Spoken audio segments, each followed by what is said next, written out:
abije nubatahuita fari umukombeka amagara g'abantu tsecho chonka bahira abantu binjemera umuna inabandi yacha chamayisa ngo bampereza karumona nakadisha okawaninga mbera hasombwenu nigushaba ngo takaja hiwaza tubanzo shitame kachi tubanze tugire umuramo gutwagambaho omwabaze gwerizoba bikwatirina na echo kunyo cha Kituzi kano kuchugumiza mukwera amagara g'abantu and what you can also do kureka ngo aba part of this big revolution ya Kituzi nabwo cyo tabasibizeyo munchireze mbase kubanyachi tabasaka abantu ganira ahanshongezi and let me start with the person that's on my immediate right osibire kurungi Victoria ndio niko mukono gwanje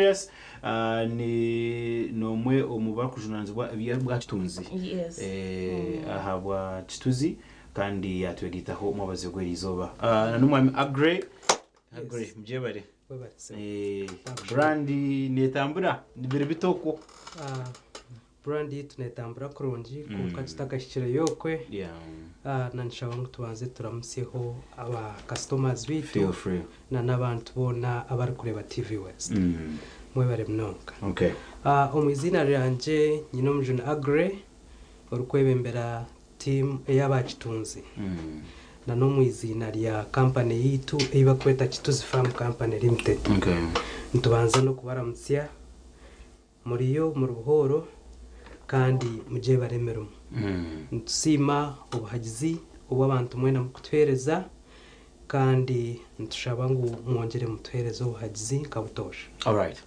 twakwakira agree kandi mwena Victorious ni wori no tureba twakwakira izinshonga nzikwataho twena niwe nizikwataho abukuba Kituzi has now been on the market for some time and I want to commend you abukuba nto ya brands zindi nizija konka tumwachitengenena you have found your footing mwemerire and things are moving echo kwanza chabiona hari umuntu kushanga Kituzi najimisa echugurukano yanyo kasheshe agakanyo hakwiro kwebindi birunka bishatu of course abantu bari busy you'd say that konka why is it important okugira ngo umuntu yanajinywa atungeka line kushanga najinywa hata kuma atamazire mukire karingwa kushanga najinywa maybe daily ninga kurujiro kunduko uko kuba habwero why is that important? So why is it important?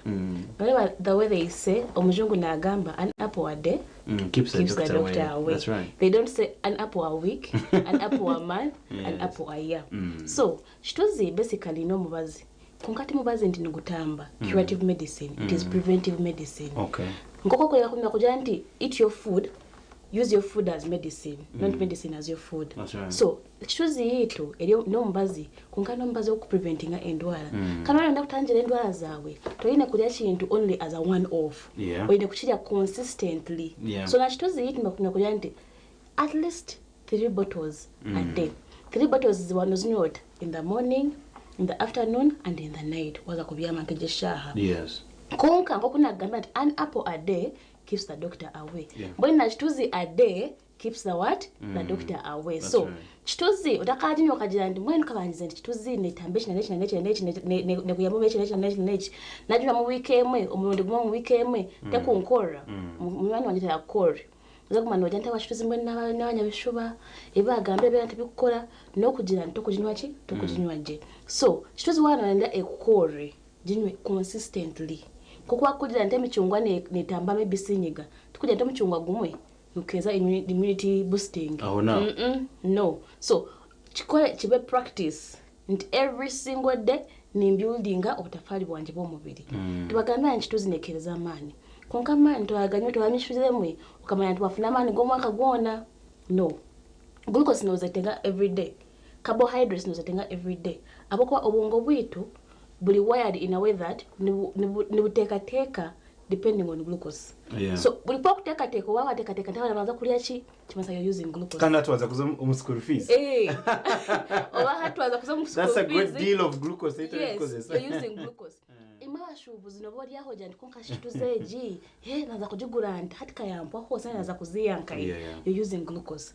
That means obongo bwawe bwala kinga supply ya glucose. Oyine kola chi kubonjera hendijo you're replenishing kandi ebirebi nekyagambira abantu economy ndugireba economy twine ebirebi we cannot afford 3 meals it is just when bachara kuja affording ekintu kyachuzi kiri planned families zonka then see who are in the ship sinking and sinking mbeno kituzi naweza kuyamba. First of all tujali kituzi is a food and it's a drink. N'ekyokulya kandi n'ekyokunywa.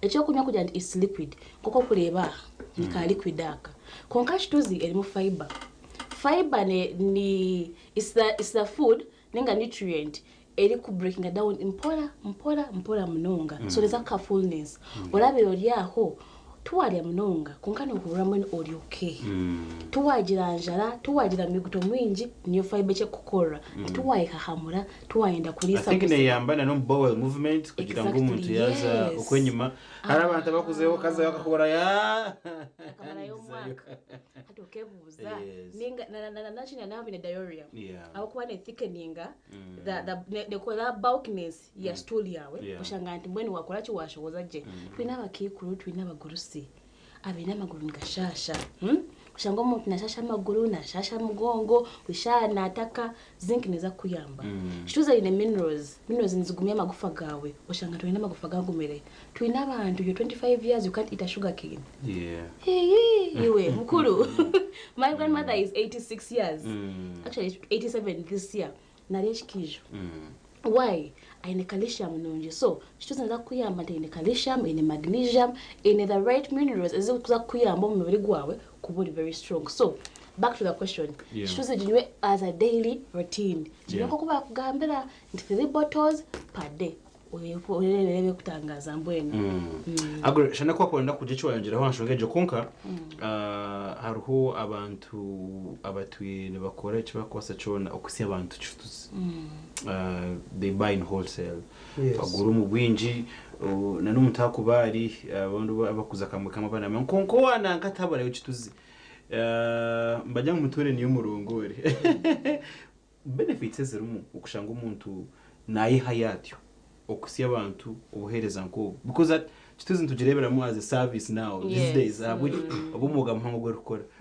umuntu ogwe nanaganyirwa mwate wabare mnongo mtebekanza program so kituzi nka kituzi brand hit ya kituzi tujipackaginga different boxes box yo kubanza erimu 24 bottles all right so 24 bottles ne runninga ahamitware ibiri then tuja tugira ngo hariho ndijo umuntu wabutosha utakubasa kugura e box empango tujimuhenda henderamu tujimutera mu ka box akace akarimo ucupi 12 kugira ngo niyo nko umuntu nkibasa kwankwira kanto aka box akace katwaro kakataha musheko gwawe ukanyweho mukasheshe ukanyweho mu ihangwe ukanyweho no mwabazi now wholesale wholesale witu umushobozi wito muhango consideringa kugaha box 30 kugaruka higuru e box 30 kugaruka higuru ko kuba no gure box amitware 2 nono wholesale injira amitware 210 so for example wagura e box 50 amitware 2 urukuziguza emitware 210 and kituzi in product yo takuza kugira ngo wateka mu duka yawe yamara mwe sandi 2 ninge sande etakatambwire so kimanyisa ngo umuntu yatungaho profit margin ya shilingi 10 omu week emwe yaguze box 50 shortly nabayine amagoba gemitware 5 agokubasa kuyamba business y'omuntu kujinvesting amitware 5 ekeyongera omumisho then aba retail kokwa no group retail wa gure box emitware 2 nono jiguza ka box akachupa kita kamwe mukana kagendera shilingi 10 so what does that one mean jimanyisa nkora be wajigure emitware 2 noja kujiguza emitware 2 n'enkumina there will be a profit margin ya shilingi 10 and enkumina aha business ya butosha etamara mu wiko mu duka yawe enkumina nzibanze kuyamba kugira other products ezwayongeraho ninga echo wakosa amagobago yes sir. All right agree yes please let me stay with you habukuba product yitage yes nabandi omushobozi ninga umuntu wabutosha nkajugura nemara kireka kwinganashi abo kubabona bano reba arwakanze product yitu neza ko make kwinganashi in our shelves mukamanje kurugerera brand yitu ejo kutwagikozere tukagihereza iba kweta life span ninga obwire obwe kubasa kuturaho etakasiskire so Kituzi yitu eji kuruga obwire obwagikora nemara umwaka gwona. Wow. So it's steady naronka abantu ko kugamba nubwo kugezaho otakanywire kacupako twine obwire butukuba twakuterire haho maraka gako nikabana kakoreka ebirebe twagikora na obwire bwe kubasa kukwera konka mwena nimbahamiza ngutine muntu uri kubasa kuteka Kituzi mu maduka ekamara umwaka ngwekiriyaho. Okay. Tichikubasika. All right. Thank you. Yes, kuba kubana bwa twegitaho banyone banje banatayisana baruga mu Kituzi Farm Company Limited kandi tuganira bikwate nuko Kituzi je nehwera abantu bingi munonga testimonies ziriho kushanga umuntu wundi kayashanga biyamutabukaho but thanks to Kituzi wakashanga atariyo na catching up. Victorious. Yes, please. Kituzi je ibintu bingi birunje mu kujigamba. Yes. So abana tujibahereza abana tubagambira nti abana abakuyonga image Kituzi tukugambira nti ine 7 nutrients. Okay. Kandi mama tukakura nutrients ngoko nakugambira ka economy omuntu ajya nti bito mwana wanje Kituzi kene byone byakwetenga omubiri abanshi ndakumuriya amashereka nkamwe kwatisa ka Kituzi so mbone wewe uri muziri uri kumanto ino mwana ari konka yenywere ka Kituzi akiyemchi kugota muyahiyo utakamhereza Kituzi in simple terms konka abana abandi namnonga kuzanka ishomero tutenga ka zinc ariho mwana report card zizezere umwana yire yabiro byokwezi 12 15 keri izobe ya birthday yanje. Oh, happy birthday. Thank you. So abana nkabo nibetenga ka Kituzi kugira nti kali full kine zinc ngaza kushapendi ngubongo bomwana wawe konko mwana omuto nakoshenyeza mama tata aliyokwe utakayi kwata mwana wawe wameza abiri kandi wakushanga omino kwachi omuheza Kituzi abandi aba secondary baketengera kimwe so aba secondary primary aba kuziremu basa kutekinga Kituzi yabo. That's very very important. Yes. Mukazi we mwenu hatu mukazi uri kubana na yonsya omukazi ari kwonsya iwe no na ukagarukemo kandi wabo ine baby tugeze nti hata wazala ijuka baby na feeding abya mama bya feeding. That's right. Hati we mama bani we yakora ki yanywera ka Kituzi omwana nutrients aziyo mashereka gawe ngota kameza Kituzi directly ndikando omwana ndikandi kabire nutrients zazinkwenda zenyini kushanga kandi omwana wamaze abiri wamheza Kituzi so mama bani we yanywa Kituzi we nutrients aziyari iwe. Does that also work on a pregnant mother? Pregnant mothers nawe nanywa but minimally. Okay. Hati Kituzi one of the things in between kuja Kituzi is natural ni fermenting. So in our fermentation process we all know tukwenda kushayinga away from it. It has like a percentage of ethanol. Okay. Just a little. Tika kusinza kunga just tugamba rujungu atugamba rujungu ukarewa gamba rujungu nokurugaho konka I think a pregnant mother when nonywa limited kwa twa kuja nywa bushatu izoba pregnant mother nywa kamwe. All right. Breastfeeding mother nywa kamwe just to substitute nutrients zirizo wakachi akaloza kushanga nti tuwali achitakuli kweza proteins tuwali abitekere kweza chi zinc so ushanga akahunga timwena kona kembere ko mwenda kanga hati keyonjiye be hati mbweno shanga nti ebintu ebimwe tuwabirya kandi Kituzi ine chi nutrients zone zo kosa kwefunira so instead of missing out on the nutrients inywele ka Kituzi zako nywa once a day. You're a pregnant mother konki wali okwali okay you're not breastfeeding can't totally pregnant yenywele awishinduka babushatu ekintu kya sente so kuja ndi hali nywe box onje ndi kandi konka shiwe economy yo kujireba economy ntujireba so ncho twakujira ntunywa buchupo bushatu konka abo ine capacity yo kunywa more than that yenywele Kituzi. Okay. Agri. Yes please. I won't shy from asking you this question. Bana mtu ni drinks nyingi hati. Yes. Noza kujira what is a drink on market. part of what has kept you relevant even up to now must be something that I want you to share with us today. Ekitumere no bwire bwona no bibindi byona brand zizire but still Kituzi stands alone. Ekyo kubanza kya byona nahabwo kugira ngo Kituzi n'ekyo kunywa ekiri aha mutindo. Omutindo gwa Kituzi nigwo gukiresere nikiguma online.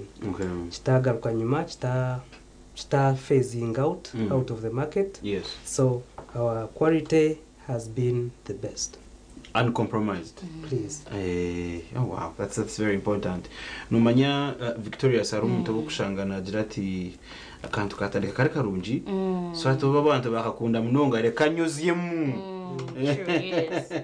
Kind of the other thing I would want to supplement on this. Yes. I think abashubuzi bona batureba munonga kwabo. We love feedback.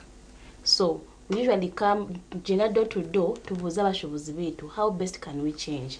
Final consumer omushubuzi wetu so ntukunda feedback. Of course nayo nkomtechi na kona teka buri izuba aho bokushanga ntimena konyo kashara mweri izuba tibyasyaje so nibiba mebintu nkebyo konka kintu kitukwebaza aba customer betu have feedback kind of promising and feedback yanyu twagumana tugireba bureba just kugumana tugihurikiza tukagisigaho so buri mtu ha feedback tukigazayo kandi twetera mutochi to stand on the table and we see how best we can serve you. Mwebale munonga no abantu bitu abashituzi takunywa bonyo twina wadzina ina za quality. So kandi the beauty about these awards is it's people's choice abantu bakutera karoro so tebakunywa bonyo konka kubakola robo bululu bwenyini bajanti yes Kituzi is a drink nekora ebakugamba byenyini so ntubebaza munonga ba customer betu kandi wo munywi oliongasho munonga. I keep saying it is one thing for this big stockists between stocking at Kituzi konka na ku stocking gogo munywi yawe la kunywa Kituzi nagumwe mu maduka gabo so iwo munyimbo ndikusima munonga Kituzi eriho kugira ndiwe nonywa so utalekera okunywa kawera nikabuzabuza konka hataka kuyamuramwa yemireka Kituzi. Now agree just before we go abantu kubagumiza mabo kwenda kushobora nebindi biri nkebyo ntumanya mu product nungi ntacira korwa cyenda kujeshaniriza abantu bingi they will try to aricyo kwita amashani mutangane cyoze konko umuntu nayahurata akamanya ati ejikobuzuma ni Kituzi tindijo tumuntu yaenda kugira kuyananka features z'ijuru kujya mu muntu akenaje ahora kamateji niyo yenyine ne waza kureba aha chupa yitu. Chupa yitu eri unique kandi naha kafundikizo kayo hano kareba kariho label yitu ya Kituzi. Akafundikizo kitu kariho chi label ya Kituzi. So umuntu wena yenda kuchebera washikano ya wakafundikizo no hikoro kureba chi label yitu ya Kituzi. Yes, please. And there's also something that I say chinta kucha kureba abundi the nutritional facts. Nutritional fact because there are very few that will give you this breakdown. Tell me about that. So nutritional fact Kituzi ngoko kujireba nti it's a nutritious drink. So for you to have a stamp, no that we stamp ya UNBS. So ekintu ekyo kwasa kureba nti Kituzi is authentic is because we have a UNBS stamp. So waza kufuna stamp page oyine kulayinga down omugasho ki ekukeeza omuntu. Ntwenda omuntu waba olyokwe otakanywa just kunyumirwa. Konko onyo kumanya nti oyine ki noyiya muki. So mu Kituzi tukwa breaking down tukwa wena onyaka Kituzi kawe ka 300 ml noyiya muki.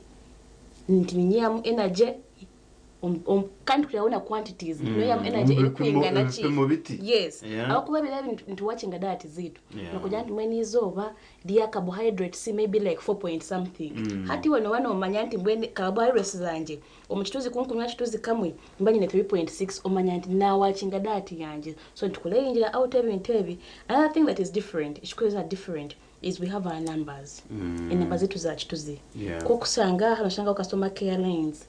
So washangeza namba nzo zimwezi bya hansi ya screen. There are some numbers so washanga Kituzi ndije kwenda questions za mbweno konke numbers tashana manyanto gwe mweni wetichi abo kubitwe twine Kituzi ejo yonka so question. Okay. All right. Yebare mnonga kutambura nitwe no basako bubundi ogumye followinga nyenda kwise ngu abantu abashituzi mbabaryaha omagingo guru akana okubasa kuba bagira ibintu bakushobora bitaramo na bimwe abakwatiri na drink yabo so okushubura nitugitunga tuta kwa hari umuntu ari naenda kushubura and it's serious especially after watching this show. Maybe abatakagitiri umunanka yeye umuduka ye how can he be part of this revolution? Webale mnongo mtebekanisa wa program nyenda kuhamiza ngo Kituzi yitu eri umuyihanga lyona. Umuyihanga lyona, that is supermarkets zona na namaduka gona ago mu Uganda yona ngaguza Kituzi. Konka twine areas hariho kushanga ngo twine ba big wholesalers abo kugira ngo obwire tukabasa kutwiciriza konka nkabambarra tubasa kuba highlightinga nko muri mbarra twine mu mchara mase niwe one of our biggest wholesalers na shangwa ha Liverpool House twine yo Kiruhura shop ari mu Kijungu twine yo Steven na shangwa mu Kijungu still a Liverpool House then twaza nkazarwe bikona twine yo mu Mtofa twine yo mu Didas twine yo mu Steven omuri mbarra abantu abo nibo ba big wholesalers bitu ashitukumanya ngo wanonda kutandika business kushubura Kituzi mbwinji kugira ngo factory yitu nebasa kubekura hare konka nabo wano basa kutushikira a head offices zitu eziri cy'abasenene rent water on council omuru Bushenyi district factory zitu niyo ziri numbasa kutushikiraho abakwenda ngo tukore hamwe business then tutandikiraho tukora hamwe business else twine number zesimu eza office numbasa kuziteraho then tukora program enambeze mwe nangwa ndinja nozire sheko nozire ba screen aho you can write that number then ugitere umbwire bwawe Mcheza wa Jenya Factory? Yes. Mbweni muri boss woka. Wena ari kwenda kureba maho customer yokwe. Ari kwenda affiliation kuba nabana amanya kuba nyira kureba cyo kunya cyito y'ikikora. Nabana hati ya curriculum yitu mu mashomero nabana kutunga an opportunity like that. So batiri na beja and they maybe talk na chonchi baska. So nyina kwa shomena na mbezo then mu cyona cyo kwenda kwebuza. Cyona ni mufona. Number yo kubanza 0787 30 50 09 0 mshanju mnana mshanju 35 0 jwa shangeri busy kandi mutera ntubebaza munonga notera je ndijo 0 mshanju mnana mshanju ashatu 85 ashatu nemu izo ndaziriho 24/7 nije shaha yenyini twakaza program takatereje shaha so program kera akwe mutere mwebuze mukore orders abo kubantu wenda tuyetu delivery ngahi muri henyine. Yes. Agamba ko kamuheru agree turukende show. Kagambo kamuheru taro chindi mnonga no kusima ba customers bitu ababesizeho company yitu kandi notwongera kubaraganisa ngo tuza kongera kubahereza obarhanga yabari umwezi wetu. Thank you. And the birthday girl, what's going to be your parting shot? My parting shot ntwebaza mnonga ba customer bitu. Mbwenu mwebale mnonga abako ahimtari ndo tukabiro. So ntwebaza mnonga abanyu bitu nyiweni ngiye kubagambira. Ndenjura ari kugwaburizo batekuza mubiri gwawe. So hydration time is taking a very key. Enjoy negwa nezo mwita kate kuza mubiri gwawe. So keep hydrating every single time you get utakaruga cyo kunywa. Warareje otherwise. All right. Thank you so much Victorious what kora kunjibinonga and umwami upgrade anyway or abatwine in the comfort of your living room. Thank you so much for following this show. Kituzi reka ebenyo yaba your preferred drink takaka nyumurundo gumwe itwakwenda kuzo gym you can go along with it. Okanywe in between the sets ekintu kya second time bakonjibunonga from us and the entire team abona akora nabo imi on the camera David Wakabi omu system okwenyima kumengesha ngo cyojana cyatambara konjibunonga and everyone here at T-West have a very lovely night. Thank you.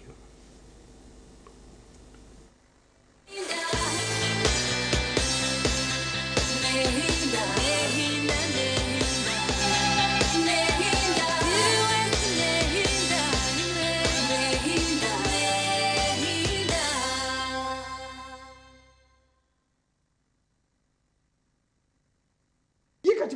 tusa kuwa mama wange kitiibwa nze oli kimpaddi abaana abo balina ebiseera omukyalo oyo gwolaba afuma bwe tufunayo omulala wano w'omukaaga era onoofumbibwa bannazaala nkobya mu nnyumba ate pita bwatayagala wano oli waddeko okudda ewa kitaawo kubanze wano wenzize wa kitaawo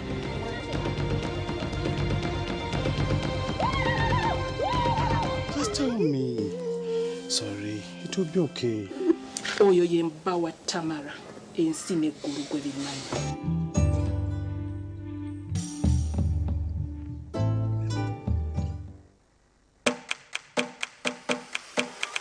Nehinda